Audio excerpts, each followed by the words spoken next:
বাৰে বাৰে ক'ব গুৱাহাটীত আমি ঠেলাৱালা ৰিক্সাৱালা মিয়াবিলাকক আমি খেতি পঠিয়াই দিম। খেতি পঠিয়াৰ দমটো কোনো কাৰো নাই। সি মিয়াই হওক আৰু কোনোবাই হওক, গুৱাহাটীৰ মাটিৰ পৰা হিমন্ত বিশ্ব শৰ্মা 50 বাৰ মুখ্যমন্ত্ৰী হলেও মিয়া বুলি তাচ্ছিল্য কৰা এজন মিয়াকো খেদিব নোৱাৰে, এইটো স্পষ্ট। কিন্তু এটা কথা আমি জেদ ৰাখিব লাগে যে আমি 10 বছৰ কষ্ট কৰিম, 10 বছৰ কষ্ট কৰি আমি আৰু এই কাছমাৰা অঞ্চলৰ পৰা চব্জি লৈ ঠেলা বা ৰিক্সাৱালা আমি গুৱাহাটীত নপঠাও। গুৱাহাটীত যদি পঠাবলগীয়া হয় কামৰূপ মেট্ৰৰ ডিচি বনাই পঠিয়াই দিম, কামৰূপ মেট্ৰৰ SP বনাই পঠিয়াই দিম, GMC ডক্টৰ বনাই পঠিয়াই দিম, ভাল ইঞ্জিনিয়াৰ বনাই পঠিয়াই দিম। এই সংকল্প চৰবাসীয়ে লওক, চৰবাসীয়ে লওক। ঘৃণা কৰিছে, গালি পাৰিছে, আশীৰ্বাদ হিচাপে লৈ ল'ৰা ছোৱালীক বিদ্যালয় পঠিয়াই দিয়ক। সেইকাৰণে কৈছো পৃথিৱীত এনেকুৱা কোনো অস্ত্ৰ নাই যি অস্ত্ৰই কলমক ভেদ কৰি পাৰ হ'ব গৈছে। পৃথিৱীৰ আটাইতকৈ ডাঙৰ অস্ত্ৰটো হৈছে কলম।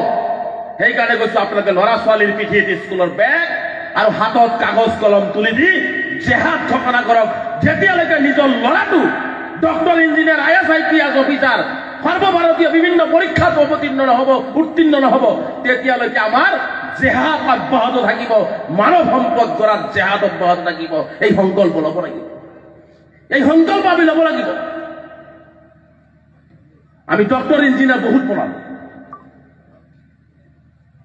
এতিয়া আমি আৰু চিন্তা কৰিবলগীয়া হৈছে। আমাৰ ল'ৰা ছোৱালীক আমি গৌৰৱ কৰো।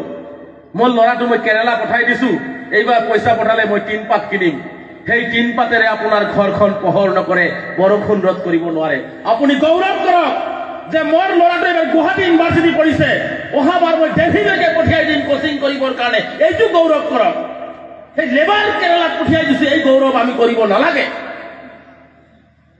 গুৱাহাটীত ৰিক্সা চলাব পঠিয়াই দিছো, পইচা পঠাই দিব কেদা, ঘৰ দিম। এই সংকল্প নল'ব। এটা সংকল্প লওক যে ল'ৰা মই গুৱাহাটী ইউনিভাৰ্চিটি পঢ়াইছো, গুৱাহাটীৰ ইঞ্জিনিয়াৰিং কলেজত পঢ়াইছো, গুৱাহাটী মেডিকেল কলেজত পঠিয়াইছো। এই সংকল্প লওক।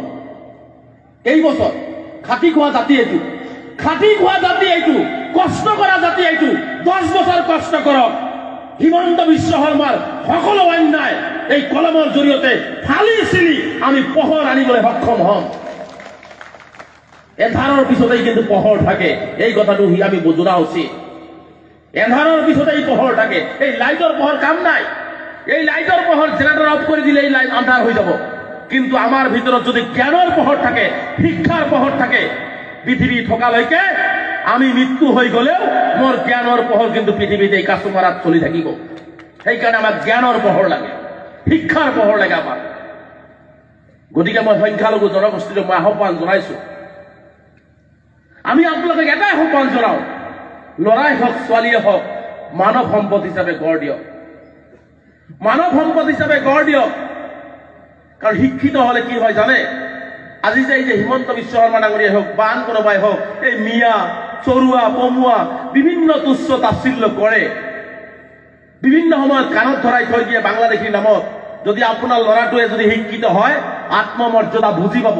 কোনোবাই এখন গালত চৰ মাৰিলে সি কাণত ধৰি আঁঠুকাই নাথাকে, পাৰিলে আন এখন গালত চৰ মাৰি ক'ব মই ভাৰতীয় নাগৰিক, মই অসমৰ বাসিন্দা, মোক যি টি কথা আপুনি নক'ব। কেতিয়া ক'ব পাৰিব? যেতিয়া তেওঁ শিক্ষিত হৈ থাকিব। আৰু যদি শিক্ষিত হৈ নাথাকে চাৰ চাৰকৈ কাণত ধৰি আঁঠু কৰাই থৈ দিয়া হ'ব। এইটো হৈছে শিক্ষাৰ পাৱাৰ, আত্মমৰ্যাদা বুজাবলৈ শিকায়। গতিকে মই আপোনালোকক পুনৰবাৰ কৈছো যে হয়তো আপোনালোকে মোৰ কথা বেয়া পাব পাৰে, ৰাস্তা এটাই আছে, বিকল্প কোনো ৰাস্তা নাই এই জাতিটো আগুৱাই যোৱাৰ কাৰণে। এই জাতি